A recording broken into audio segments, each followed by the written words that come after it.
Hi guys, this is Nicole. Welcome to my kitchen. Today I'm going to prepare gyoza. Known in Japan as gyoza, the original Chinese dumplings are filled with ground meat and vegetables, then wrapped into a thin rolled piece of dough. They can be boiled, steamed, pan-fried or deep-fried. The Japanese way of cooking it involves both pan frying and steaming. Originally, the Chinese dumplings are filled with ground beef, lamb, chicken, pork, fish, or shrimps. The Japanese way tends to use only pork. Today, I am using a mix of beef and chicken.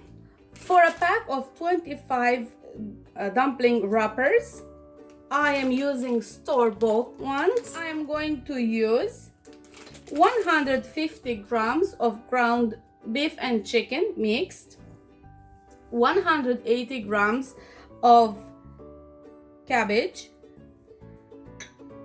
about 30 grams of Chinese chives, or as they call it in Japan, nira, about 15 centimeters of long white onion, a knob of freshly grated ginger, 3 cloves of garlic minced,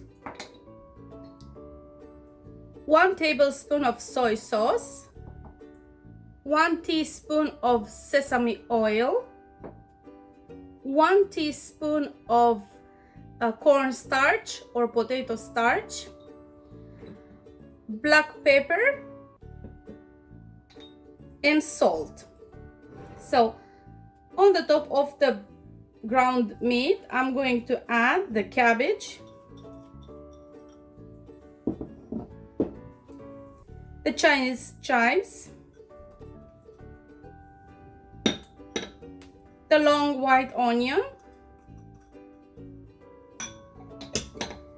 the garlic and the ginger.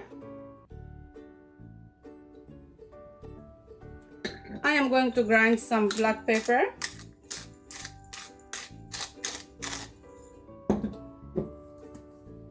about a 1/4 teaspoon of salt, the soy sauce,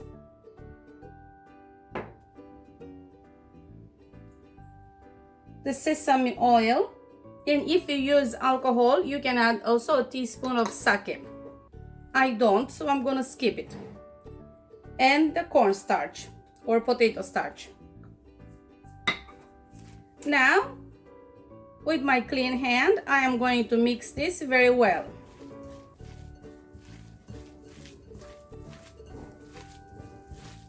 After I finish mixing, this is how I'm going to wrap the dumplings. I'm going to take a wrapper. I'm going to dip my finger in a bowl of cold water and go around the edge to make sure that is all wet. With a teaspoon, I'm going to take some of the mixture and place it in the middle. Then I'm going to fold it, and from one side I'm going to start tilt the wrapper like this until there is no more wrapper left to tilt. Then I'm gonna dust it lightly with some cornstarch or potato starch.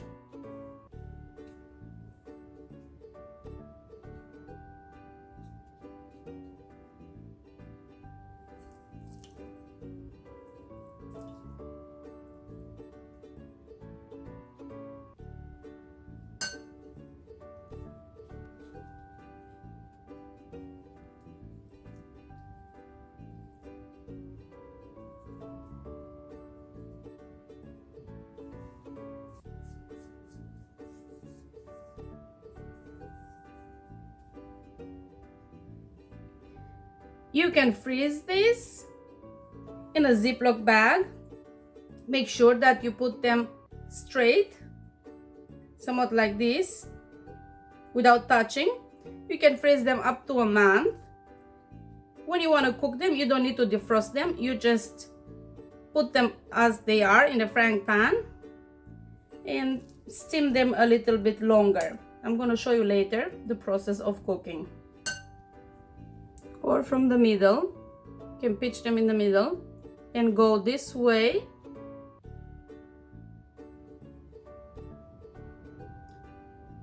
And then go the other way.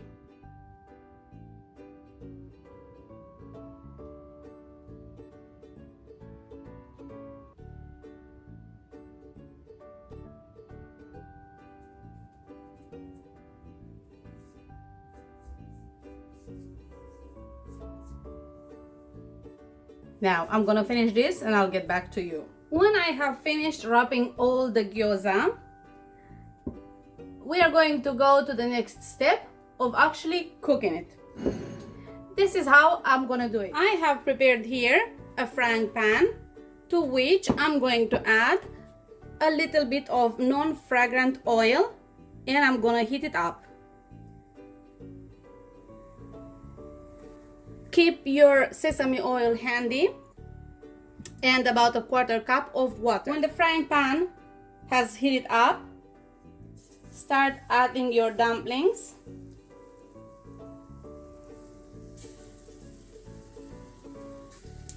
In a circular motion.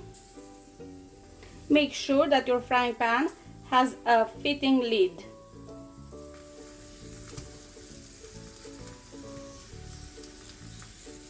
And they're perfectly fitted here, 25 pieces.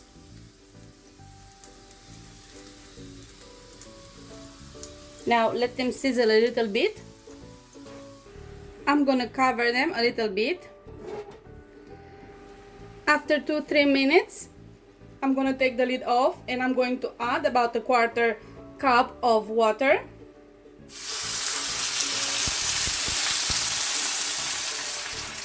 I'm gonna cover them and steam them until there's no more water left in the pan. This is how it looks while steaming. It's going to take a little bit longer, maybe around 3 minutes or so. So I'm gonna cover it back.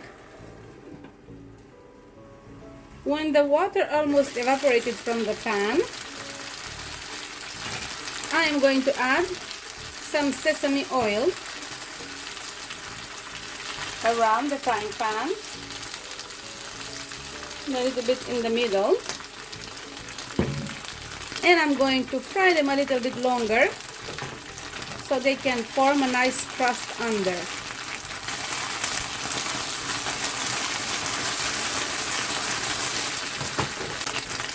Try to find a dish that perfectly fits the diameter of your frying pan.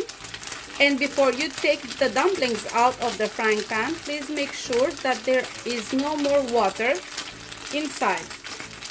If there is, you're going to burn your hands.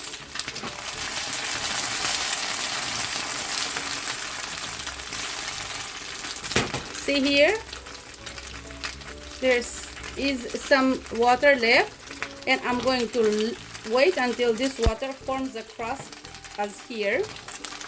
On this side I have a crust here, but here not yet. So I'm going to wait for it to form and then I'm going to take them out. There is no more water left in the frying pan, so I'm going to turn off the fire. You can see that there's no more water around. And I'm going to cover the frying pan like this. Then with a sharp move, I'm going to turn it. Just like this. And here is our perfectly cooked gyoza. I forgot to mention that if you have any wrappers left or any fillings, you can still use them. Don't throw it away. With the fillings, you can form a burger-like patties, small sized, and you can fry them in a little bit of oil in the frying pan. With the wrappers, you can fill them with some cheese, and also you can pan fry them or deep fry them. Either way, they are very tasty. Now, this gyoza is going to be served with the sauce made with white vinegar, soy sauce, and a little bit of rayu, which is a chili oil. I added here around 2 tablespoons of white vinegar, to which I'm going to add some soy sauce and a little bit of ryu. And you can enjoy gyoza with some cooked white Japanese rice and dipping it in this sauce. They are amazingly tasty, easy to make if you get the hang of it. It takes like a little bit of practice, once or twice, and then I'm sure that you're gonna master it just well. And they are absolutely fantastic. Thank you very much for watching. I hope you'll give this recipe a try, and I hope I'll see you soon again to another recipe. Bye!